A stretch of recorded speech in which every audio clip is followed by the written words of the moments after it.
Sir, मेरा नाम आयशा अंसारी है और जो मेरी प्रारंभिक शिक्षा रही है शहर के ही सरकारी कन्या विद्यालय प्रवीण कुमारी से रही है। इसके बाद जो मेरा ग्रेजुएशन रहा है शहर के ही जो मॉडल साइंस कॉलेज है उससे मैंने की है। इसके बाद वर्ष 2020 में मेरा ग्रेजुएशन हो गया था। 2020 के ग्रेजुएशन के बाद लगभग मैंने 4 साल अपनी तैयारी की है और जिसमें मेरा 2022 का जो रिजल्ट था 2025 में आया है, उसमें मुझे डिप्टी कलेक्टर का पद प्राप्त हुआ है।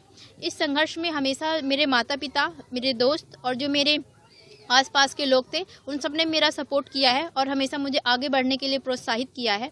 एवं सर, इसके साथ ही कहीं ना कहीं जो एक मुस्लिम समुदाय है, न केवल मुस्लिम समुदाय बल्कि हमारे समाज की बाकी सभी लड़कियां हैं जो शिक्षा के लिए कहीं ना कहीं इतनी रुचि नहीं रखती हैं, मैं उन सबसे यही कहना चाहूँगी कि अपने समाज को आगे बढ़ाने के लिए, न केवल मुस्लिम समुदाय को बल्कि पूरे समाज को आगे बढ़ाने के लिए शिक्षा एक बहुत बड़ा हथियार है आपका। उसे आप अपनाएं और अपनी जो घर की रूढ़ियाँ हैं उसको तोड़कर हमेशा आगे बढ़ने की ओर अपना जो लक्ष्य है उसको अग्रसर करें। और ऐसा कई बार हो सकता है कि आपको अपना लक्ष्य प्राप्त करने में कई बार असफलता का सामना करना पड़े, लेकिन आपको अपने लक्ष्य से भटकाव नहीं करना है, हमेशा अपने लक्ष्य के प्रति डटे रहना है। आपको असफलता प्राप्त होगी, लेकिन आपका जो ईश्वर है, अल्लाह ताला है, जो हमेशा आपके ऊपर एक शक्ति रहती है, वो हमेशा आपके लिए बहुत अच्छा सोच के रखा है। वो कहीं ना कहीं आपको एक बहुत अच्छे मुकाम तक पहुंचा सकता है। मैं सबसे यही कहना चाहूँगी। धन्यवाद। पापा आपके ऑटो चलाते हैं, किस स्थिति में आपको पढ़ाए हैं, उसके बारे में कुछ थोड़ी जानकारी?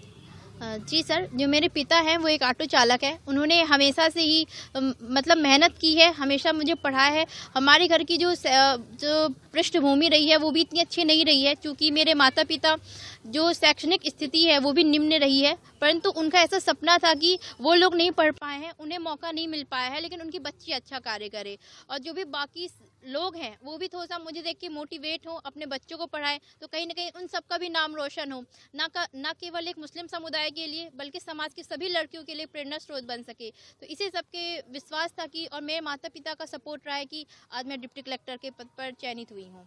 आपने अपने साथ देखा होगा कि स्कूल के कॉलेज में जब जाती हैं आप, तो वहाँ पे देखा है कि बच्चियाँ स्कूटी से आती हैं, तो क्या लगता था आपको कि मेरे पापा भी स्कूटी वगैरह चलाते, उस तरह की कुछ ऐसी चीज़ें?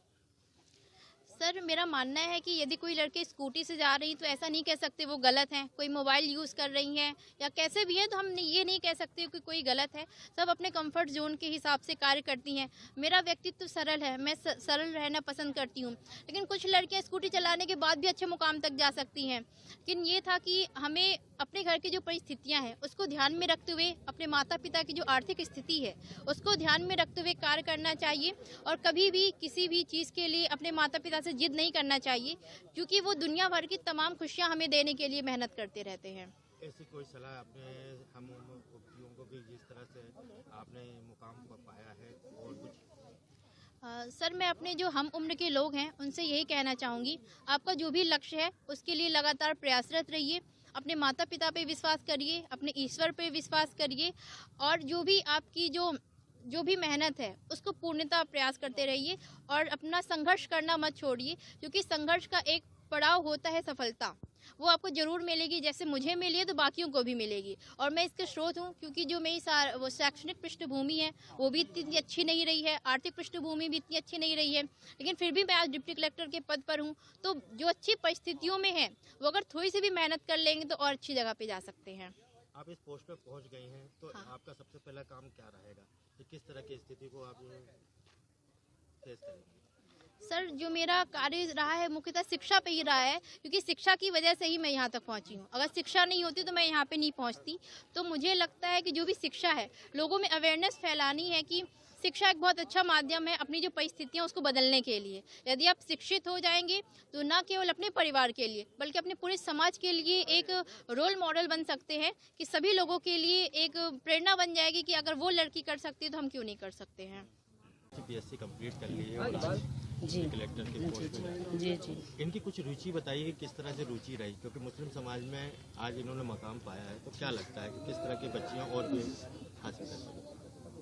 अब हो गया, बच्चियों का ऐसे है कि मेहनत करेंगी तो आगे उनकी भी कोशिश कामयाब होगी।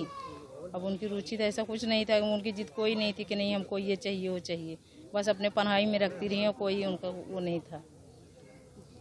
खाना वगैरह में ये नहीं, बनाती थी? खाना वगैरह हम बनाते थे अपना। वे इंदौर में नहीं तो खुद भी बनाती खाती रही हैं। और घर का जो काम था हम सब करते थे, उनको बस पढ़ाई में रखते थे कि अब पढ़िए हो गया, हम कर रहे हैं काम घर के सब। बच्ची को पढ़ाने में कैसे इंतजाम किया आपने कि बच्ची वहाँ तक जाए? हो गया, सबसे बड़े इनके पापा के वो था कि हो गया, ये लगा कि हमारी बच्ची पढ़ रही हैं तो पढ़ लें, आगे जा रही हैं। अच्छा था उनका सब पढ़ाई में, तो बोले पढ़ के होगा। बहुत परेशानी भी आई, बहुत कठिनाई, लेकिन इस मुकाम में उनको पहुंचाए हम। जैसे कि मैं सो रहा हूँ तो पिताजी को जगाना है मुझे, तो वो डायरेक्ट उठाने के बजाय, और हिंसा की परंपरा मेरे यहाँ नहीं थी सौभाग्य से, तो वो क्या करते थे कि उस कमरे में आ जाएंगे या बाहर से गुजरेंगे और चौपाई बोलेंगे, प्रात काल उठ के रघुनाथा मात पिता गुरु नावई माता। कभी कभी मैं गुस्से में उठ करके अरे पापा, चरण स्पर्श किया और सो गया। मैंने कहा अब मत उठाना।